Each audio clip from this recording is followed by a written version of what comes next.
Hello എല്ലാവർക്കും നമസ്കാരം. എൻ്റെ അടുത്ത വീഡിയോയിലേക്ക് എല്ലാവർക്കും സ്വാഗതം. സോ ത്രിഫല ഗുഗ്ഗുലു ഈ മെഡിസിൻ ഒരുപാട് പേര് ഇടയ്ക്കിടയ്ക്ക് മേടിച്ച് കഴിക്കുന്നുണ്ട്. പക്ഷെ നമുക്കിതിൻ്റെ ബെനിഫിറ്റ്സും ഒക്കെ അറിയാം, ഇത് എന്തുകൊണ്ടാണ് നല്ലത് അല്ലെങ്കിൽ അതിൻ്റെ ഗുണങ്ങളെ കുറിച്ചിട്ട് അറിയാം. പക്ഷെ ത്രിഫല ഗുഗ്ഗുലു ആർക്കൊക്കെയാണ് കഴിക്കാൻ പാടില്ലാത്തത്, എന്തുകൊണ്ട് എന്നുള്ള കാര്യം നമുക്ക് കാര്യമായിട്ട് ആർക്കും അറിയില്ല. എല്ലാവരും ഗുണങ്ങളുടെ പിന്നാലെയാണ്. അപ്പോൾ നമുക്ക് അതിനെ ഡീറ്റെയിൽ ആയിട്ട് പോവാം. സോ വീഡിയോ സ്കിപ്പ് ചെയ്യാതെ ഫുള്ളായിട്ട് കാണണം, എന്നാലേ ഒരു ക്ലിയർ ഐഡിയ കിട്ടുള്ളൂ. ഓക്കെ, സോ ത്രിഫല ഗുഗ്ഗുലു എന്ന് പറഞ്ഞാൽ അതിൻ്റെ ഗുണങ്ങൾ എല്ലാവർക്കും അറിയാം. പക്ഷേ ചില കാര്യത്തിന് അതിന് കഴിക്കാൻ പാടില്ല, അങ്ങനെയുണ്ട്. അതായത് ഈ ബ്രസ്റ്റ് ഫീഡിങ് ചെയ്യുന്നവർക്ക് അല്ലെങ്കിൽ പ്രഗ്നൻസിയുടെ ടൈമിൽ കഴിക്കാൻ പാടില്ല. അതേമാതിരി തന്നെ ഈ തൈറോയിഡിൻ്റെ പ്രശ്നങ്ങളുള്ളവർ കഴിക്കാൻ പാടില്ല. ലിവറിൻ്റെ പ്രശ്നങ്ങൾ, അതായത് ഭയങ്കര കൂടുതലായി അല്ലെങ്കിൽ ഭയങ്കരമായിട്ട് ലിവർ സിറോസിസ് ഉണ്ട്, കിഡ്നിയുടെ ഇഷ്യൂസ് ഉള്ളവർ കഴിക്കാൻ പാടില്ല, തീരെ വീക്കായിട്ടുള്ളവർ കഴിക്കാൻ പാടില്ല. ഇങ്ങനെ കുറച്ച് കാര്യങ്ങളുണ്ട്. ഇനി എന്തുകൊണ്ടാണ് നമ്മൾ ലിവറിന്റെ പ്രശ്നങ്ങളുള്ളപ്പോൾ കഴിക്കാൻ പാടില്ല എന്ന് പറയുന്നത്? ബേസിക്കലി ഇതിൽ ത്രിഫല എന്ന് പറഞ്ഞാൽ നമ്മുടെ ഈ വയറിന് നല്ലതാണ്, ഡൈജഷനും നല്ലതാണ് അല്ലെ. അപ്പൊ ഈ ലിവർ ഈ ഡീടോക്സിന് വളരെ നല്ലതാണ്. അപ്പൊ നമ്മൾ അതിനെ കൂടുതൽ ലിവറിനെ നല്ലതാക്കാൻ വേണ്ടി അല്ലെങ്കിൽ ലിവറിനെ ഹെൽപ്പ് ചെയ്യാൻ വേണ്ടിയിട്ട്, മെറ്റബോളിസത്തിന് ഹെൽപ്പ് ചെയ്യാൻ വേണ്ടിയിട്ടാണ് നമ്മൾ ഈ മരുന്ന് കഴിക്കുന്നത് അല്ലെ. പക്ഷെ ലിവർ ഓൾറെഡി വീക്കാണ്, ലിവറിന് താങ്ങാൻ പറ്റുന്നില്ല, അല്ലെങ്കിൽ ഓൾറെഡി ലിവറിന് പറ്റുന്നില്ല മെറ്റബോളിസം ചെയ്യാനായിട്ട്. അപ്പൊ അങ്ങനെ വരുമ്പോൾ നമ്മൾ വീക്കായിട്ടുള്ള ഒരു സാധനത്തിന് നമ്മൾ പിന്നെയും മുന്തിവിട്ട് എന്ത് ചെയ്യും, അത് പിന്നെയും വീക്കാവും.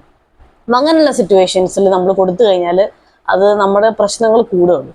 അതേമാതിരി തന്നെ ഈ പറയുന്ന പോലെ ത്രിഫല വെയിറ്റ് മാനേജ്മെന്റിന്, വെയിറ്റ് കുറയ്ക്കാൻ നല്ലതാണ്, ഫാറ്റിനെ മെൽറ്റ് ചെയ്യിപ്പിക്കും. ഓക്കെ, അപ്പോൾ അതായത് വേസ്റ്റ് നമ്മുടെ ശരീരത്തിൽ വേസ്റ്റ് പോകും, ഒരു ഡീടോക്സ് പോലെയാണ്. അപ്പോൾ ഓൾറെഡി കിഡ്നിക്ക് പ്രശ്നങ്ങൾ ഉണ്ട് അല്ലെങ്കിൽ ശരിക്കും അങ്ങനെ കിഡ്നി വർക്ക് ചെയ്യുന്നില്ല എന്നുണ്ടെങ്കിൽ നമ്മൾ പിന്നെയും അതിനെ എന്ത് ചെയ്യണം, പ്രഷറൈസ് ചെയ്യണം. അങ്ങനെ വരുമ്പോൾ കിഡ്നിക്ക് കൂടുതൽ നമ്മൾ വേസ്റ്റ് എലിമിനേറ്റ് ചെയ്യാൻ കൂടുതൽ നമ്മൾ എന്തുണ്ടാവും, കൂടുതൽ വീക്കാവും. അപ്പോഴും പ്രശ്നങ്ങൾ കൂടും, വേദന കൂടും, ബുദ്ധിമുട്ടുകൾ കൂടും.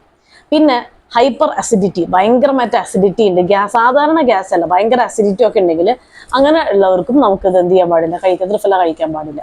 കാരണം ഓൾറെഡി ഈ ത്രിഫല എന്ന് പറയുന്നത് ഭയങ്കര ചൂടാണ്, അതായത് നേച്ചറായിട്ട് ഹോട്ട് ഇൻ പൊട്ടൻസി, ഭയങ്കര ചൂടാണ്. അപ്പം അങ്ങനെ വരുമ്പോൾ ഓൾറെഡി അസിഡിറ്റി ഉള്ള ഒരു പേഴ്സണിന് നമ്മളിത് കൊടുത്തു കഴിഞ്ഞാൽ അവരുടെയൊക്കെ വയറുവേദന കൂടും, ഒരു ബേണിംഗ് സെൻസേഷൻ ഉണ്ടാവും, നെഞ്ചരിച്ചിലുണ്ടാവും, ഇതൊക്കെ ഉണ്ടാവും. അതുകൊണ്ട് കഴിക്കാൻ പാടില്ല. അതേമാതിരി തൈറോയ്ഡ് ഉള്ളവർക്ക് ഈ സെയിം പ്രോബ്ലം കൊണ്ട്, ഈ തൈറോയ്ഡ് മരുന്ന് കഴിക്കുന്ന ആൾക്കാർക്ക് ഓൾറെഡി അവർക്ക് ഒരുപാട് പ്രശ്നങ്ങളുണ്ടാവും. ഇങ്ങനെ വരുമ്പോൾ ഇതിൻ്റെ ചൂട്, ഞാൻ പറഞ്ഞു ചൂടാണ് നേച്ചർ.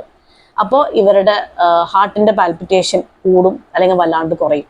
അതിൻ്റെ കൂടെ ഈ ബോഡിയിൽ ചൂട് കൂടുമ്പോൾ എന്തുണ്ടാവും, വയറിന്റെ പ്രശ്നങ്ങൾ പിന്നെയും കൂടും, ഭയങ്കരമായിട്ട് അസിഡിറ്റി ഉണ്ടാവും, ഭയങ്കര ബുദ്ധിമുട്ടായിരിക്കും, വേദന ഉണ്ടാവും, വയറ്റിൽ നിന്ന് ശരിക്കും പോകില്ല, ഇങ്ങനെ കുറേ പ്രശ്നങ്ങൾ. അതുകൊണ്ടാണ് തൈറോയ്ഡ് ഉള്ളവർ, സിവിയർ കേസ് ഞാൻ പറഞ്ഞ കേട്ടോ, തൈറോയ്ഡ് ഉള്ളവർ കഴിക്കാൻ പാടില്ല എന്ന് പറയുന്നത്.